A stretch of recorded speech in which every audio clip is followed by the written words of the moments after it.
ነጻነትና የኢትዮጵያ የባህር በር ጥያቄ ጉዞ።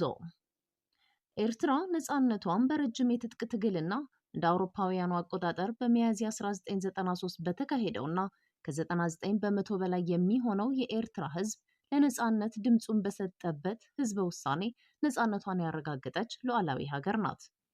ውጤቱን ተከትሎ የተባበሩት መንግስታት ድርጅት ኤርትራን 182ኛ አባል ሀገር በማድረጉ አገሪቱ ሉዓላዊነቷንና ዓለም አቀፍ እውቅናን አገኘች።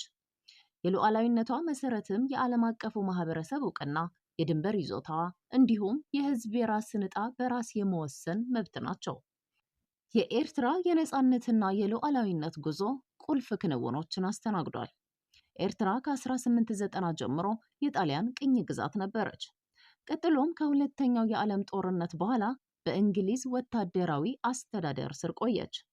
ከዚያም እንደ አውሮፓውያኑ አቆጣጠር በ1952 በተባበሩት መንግስታት ድርጅት ውሳኔ መሰረት ከኢትዮጵያ ጋር በፌዴሬሽን እንድትዋቀር ተደረገ። ሆኖም እንደ አውሮፓውያኑ አቆጣጠር በ1962 ኢትዮጵያ ፌዴሬሽኑን በማፍረስ ኤርትራን 14ተኛ ክፍለ ሀገር አድርጋ ቀላቀለች። ይህን ተከትሎ የኤርትራ ነጻነት ግንባርና በኋላ የኤርትራ ህዝባዊ ነጻነት ግንባር ከቀዳማዊ ኃይለ ሥላሴ በኋላም ከደርግ ጋር 30 ዓመታት የፈጀ መራራ ህዝባዊ የትጥቅ ትግል አካሄዱ። እናም ከ3 አስርት ዓመታት ትግል በኋላ ግንቦት 24 ቀን 1991 የኤርትራ ታጣቂዎች አስመራን በመቆጣጠር ነጻነታቸውን አወጁ። ከዚያ ወዲህ ሀገሪቱ በፕሬዝዳንት ኢሳያስ አፈወርቂ የሚመራው ህዝባዊ ግንባር ለፍትህና ለዲሞክራሲ ብቸኛ ፓርቲ ስር ሉዓላዊነቷን አስከብራ ትገኛለች። ነገር ግን ነጻነቷ ከተረጋገጠበት ጊዜ ጀምሮ ውስጣዊ የዲሞክራሲ እጦትና ከጎረቤት ሀገሮች ጋር የነበሩ የድንበርና የፖለቲካ ውዝግቦች በተለይም በድንበር ይገባኛል ጥያቄ ከ1998 እስከ 2000 ከኢትዮጵያ ጋር የተደረገው የከፋ ጦርነትና የድንበር ማካለል ውሳኔዎች የሀገሪቱን ሉዓላዊነትና የቀጠናዊ ሰላም ጥያቄዎች በዋነኝነት ሲፈትኑ ቆይተዋል። ከዚያም እንደ አውሮፓውያኑ አቆጣጠር በታህሳስ 2000 የአልጀርስ ስምምነት በመፈረሙ ገለልተኛ የድንበር ኮሚሽን ተቋቁሞ ውሳኔ ተላለፈ። የድንበር ኮሚሽኑ ለተነሳው የግዛት ይገባኛል ጥያቄም ባድመንና ሌሎች አካባቢዎችን ለኤርትራ የሰጠ ቢሆንም የኢትዮጵያ መንግስት ውሳኔውን ባለመቀበሉ በሀገራቱ መካከል ለዓመታት ሰላምም ሆነ ጦርነት የሌለበት ውጥረት ነግሶ ቆይቷል። እንደ አውሮፓውያኑ አቆጣጠር በ2018 የኢትዮጵያው ጠቅላይ ሚኒስትር አብይ አህመድ እና ፕሬዝዳንት ኢሳያስ አፈወርቂ ባደረጉት የሰላም ስምምነት ጦርነቱን ተከትሎ ለዓመታት የዘለቀው ፖለቲካዊ ቀውስ ረግቦ ኢትዮጵያም የአልጀርስ ስምምነትን ሙሉ በሙሉ በመቀበሏ ግንኙነታቸውን ወደ ሰላም ሊመልሱ ችለዋል። ግንቡን እናፍርስ ድልድዩን እንገንባ የሚል ፖለቲካዊ መፈክር ጎልቶ በሚሰማበት የኢትዮጵያና የኤርትራ የ20 ዓመታት ጸብና ቁርሾ ረግቦ መታረቃቸው ታላቅ የዜና ርዕስ በነበረበት በዚያ ወቅት ዛሬ የተፈጠረውን ማሰብ ለብዙዎች ከባድ ይመስል ነበር።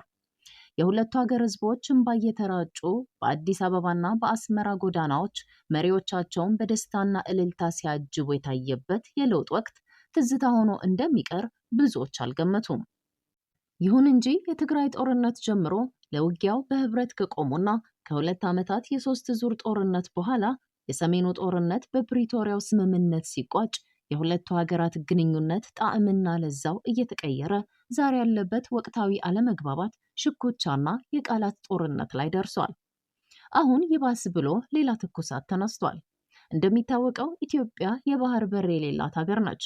እናም በአሁኑ ወቅት የቀይ ባህር መዳረሻነቷ ስትራቴጂካዊና ኢኮኖሚያዊ ጠቀሜታ ያለው ርዕስ ሆኗል። የኢትዮጵያ ከፍተኛ ባለስልጣናት ጠቅላይ ሚኒስትር አብይ አህመድን ጨምሮ የባህር በር ጥያቄውን ታሪካዊ መብትና የህልውና ጉዳይ አድርገው ማቅረባቸው እንዲሁም በሰላም ካልሆነ በኃይልም ቢሆን የሚሉ ዛቻዎች መደመጣቸው በኤርትራ በኩል ስጋት መፍጠሩ አልቀረም። በእርግጥ የዓለም አቀፍ ሕግ ወደብ የሌላቸው ሀገሮች ወደብ ካላቸው ሀገሮች ጋር በመስማማት በወደብ የመጠቀም መብት እንዳላቸው በግልጽ ያስቀምጣል። የባህር መውጫ ማግኘት መብት ሲባል ግን በኃይል ወይም በባለቤትነት መያዝ ሳይሆን ሉዓላዊነትን በማክበር መርህ ላይ ተመስርቶ በወደቦቹ መጠቀም መብት ብቻ መሆኑን በማያሻማ ቃላት ተደንግጓል። በዓለም ዙሪያ 44 ሀገሮች የባህር በር ባለቤቶች አይደሉም። ከነዚህም ውስጥ 16ቱ ሀገሮች በአፍሪካ የሚገኙ ሲሆን እነዚህ ሀገሮች ያደረጉት ነገር ቢኖር ግን የዓለም አቀፍ ሕግ በሚፈቅደው መሰረት ከጎረቤት ሀገሮች ጋር ባደረጉት ስምምነት የባህር በር መውጫና መተላለፊያ መብታቸውን ማስከበር ነው። ኢትዮጵያና ኤርትራም ይህን መሰረት ያደረገ ስምምነት ሊኖራቸው ሲገባ በኤርትራ ሉዓላዊነትና የግዛት አንድነት ላይ ያነጣጠሩ የጠቅላይ ሚኒስትሩ መልእክቶች በሁለቱ ወንድማማች ህዝቦች መካከል ጥላቻን የሚያራግቡና ጦርነት የሚቀሰቅሱ ኃላፊነት የጎደላቸው ሆነው ይታያሉ። የህዳሴውን ግድብ ጨርሰናል፣ አሁን የቀረው የቀይ ባህር ጉዳይ ነው። ከተቻለ በሰላማዊ መንገድ ካልሆነ ግን በጦርነት ኢትዮጵያ የወደብ ባለቤትነቷን ታረጋግጣለች ሲሉ ጠቅላይ ሚኒስትር አብይ መደመጣቸው የወደብ ባለቤት ሀገሮች ሉዓላዊነትና የግዛት አንድነት ላይ ሌሎች ሀገሮች ኃይል መጠቀም ወይም ማስፈራራት መከልከልን የሚያውጀው የተመድ ቻርተርን በግልጽ መጣስ መሆኑ ታይቷል። ከዚህም በተጨማሪ አሰብንና የኤርትራን ግዛቶች ከኢትዮጵያ ጋር ቀላቅለው የሚያሳዩ ትክክለኛነታቸው ያልተረጋገጡ ካርታዎች በማህበራዊ ሚዲያና በወታደራዊ መድረኮች ላይ መሰራጨታቸው ሉዓላዊነትን የሚጋፋ አስገዳጅ ትርክት ነው ሲሉ ባለሙያዎች ይተቻሉ። ሉዓላዊነት በዘመናዊው ዓለም አቀፍ ሕግ በተባበሩት መንግስታት ቻርተርም ሆነ በአፍሪካ ህብረት የመመስረቻ ሰነድ የተረጋገጠ መሰረታዊ መብት እንጂ ኤርትራ የምትደበቅበት ሽፋን አይደለም ሲሉ ኤርትራውያን ይሞግታሉ። በተለይ ለኤርትራ ሉዓላዊነት ማለት ከረዥም የጸረ ቅኝ ግዛት፣ የጸረ ወረራ ትግል፣ ከተደጋጋሚ ጦርነቶችና መስዋዕትነት በኋላ የተገኘ የህልውና ጉዳይ መሆኑን በማብራራት እናም ጦርነት፣ ወረራና ማዕቀብን ያሳለፈ ህዝብ የሉዓላዊነት ጉዳይን በቀላሉ ሊያየው እንደማይችል ያስገነዝባሉ። ከኢትዮጵያ ከተነጠለች 35 ዓመታትን ያስቆጠረችው ኤርትራ የነፃነት ቀኗን ለማክበር ዋዜማ ላይ ትገኛለች። ሆኖም የኤርትራ የነፃነት ቀን በኤርትራውያን ዘንድ የተለያዩ አስተያየቶች ይሰጡበታል። በኤርትራ ያለውን ስርዓት ለመጣል የሚታገሉ ኤርትራውያን የነፃነት ቀን በዓሉ የተደበላለቀ ስሜት እንደሚፈጥርባቸው ይናገራሉ። ኤርትራ ላለፉት 35 ዓመታት በአንድ ቡድንና ግለሰብ የጭቆና አገዛዝ ስር በመቆየቷ በትግል የተገኘው ነፃነት ከህዝብ ተነጥቋል ሲሉ በሀገሪቱ ያለውን ስርዓት ያወግዛሉ። ይህን ለመቀየር ቀጣይ ትግል ይፈልጋል ሲሉም ያክላሉ። ሆኖም ኢትዮጵያና ኤርትራ በጠባጫሪነት እርስ በርስ መወነጃጀላቸውን ቀጥለዋል። በአንድ በኩል የኢትዮጵያ መንግስት ኤርትራ የኢትዮጵያን ሉዓላዊነት እየጣሰችና ግጭት ለመቀስቀስ እየተንቀሳቀሰች ነው በማለት ለተለያዩ ሀገራት የቅሬታ ደብዳቤ ጽፏል። የኤርትራ መንግስት ከኢትዮጵያ መንግስት በተቃራኒ ከቆሙ የውስጥ ኃይሎች ጋር ጥምረት በመፍጠር የሀገሪቱን ደህንነት አደጋ ላይ የሚጥል እንቅስቃሴ በማድረግ ላይ ይገኛል በማለት የኢትዮጵያ መንግስት ከሷል። የኤርትራ መንግስት በፊናው የኢትዮጵያ መንግስት ራሱ ጦርነት ሊከፍትብኝ ነው፣ ለዚህም ሰፊ የጦር መሳሪያ ግዢና አውዳሚ እንቅስቃሴ እያደረገ ነው በማለት ሲወነጅል ይደመጣል። እውነታው ገዢው ፓርቲ ላለፉት 2 ዓመታት የኤርትራን የባህር ወደቦች በኃይል ለመያዝ ሲንቀሳቀስ መቆየቱ ነው ብሏል የኤርትራ ውጭ ጉዳይ ሚኒስቴር። የሆነ ሆኖ የግርግር ለኢሳያስ ስርዓት ምቹ መሸሸጊያ የሆነ ይመስላል።